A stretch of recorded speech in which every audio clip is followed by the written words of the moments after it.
Hello, learners, and happy Tuesday. Crazy to think we've only got 2 days left. In 2 days, then it is summer vacation.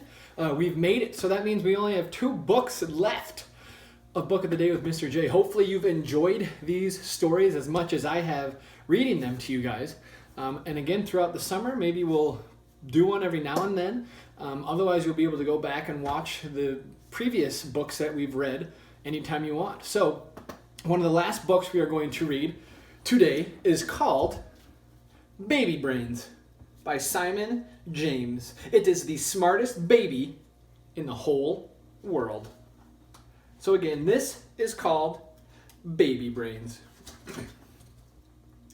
In the months before Baby Brains was born, Mrs. Brains was very busy.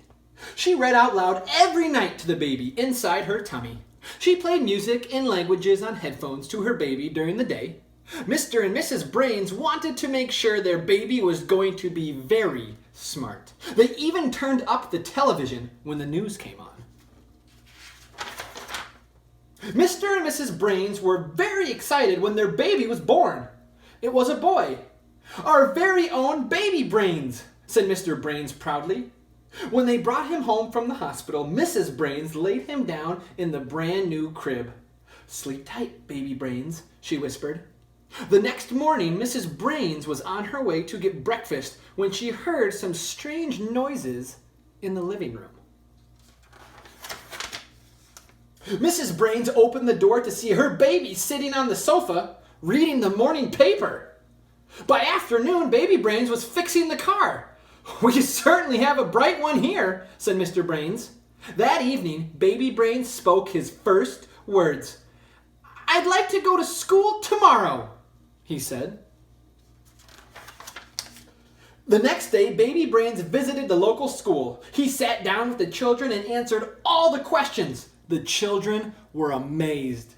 At the end of the afternoon, the teacher thanked Baby Brains. "I don't think I've ever learned so much in one day," she said. On the way home, Baby Brains said he wanted to go to college and study medicine. After just 2 weeks, Baby Brains began working as a doctor at the local hospital. He was very popular with all the staff and patients. Word soon spread about the extraordinary Baby Brains. Everyone wanted to meet him. One night, some space scientists called. They asked if Baby Brains would like to help with their next space mission. The following day, Mr. and Mrs. Brains and their baby traveled to the Space Center. After training hard over the weekend, Baby Brains waved goodbye to Mr. and Mrs. Brains and blasted off into outer space. Everyone in the world held their breath as they watched Baby Brains take his first spacewalk. "Tell us how you feel on this special occasion," radioed ground control. Baby Brains looked up at the vast starlit sky above him. He looked down at the vast starlit sky below him. He looked at the whole world in front of him and mumbled something. "We can't quite hear you," radioed ground control. "Could you repeat that?"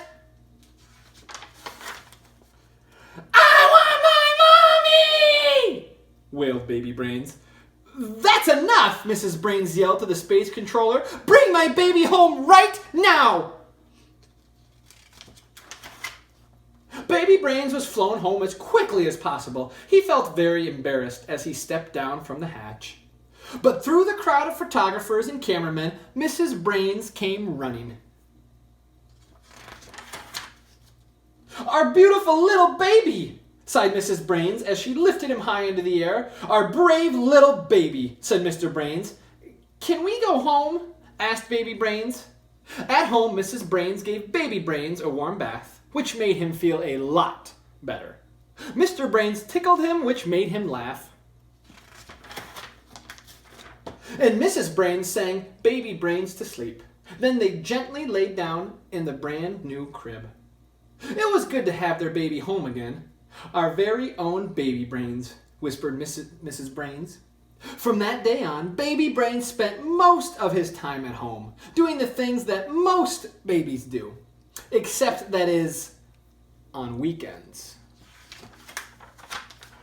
when he still liked to help out at the local hospital. The end. Quite the smart baby.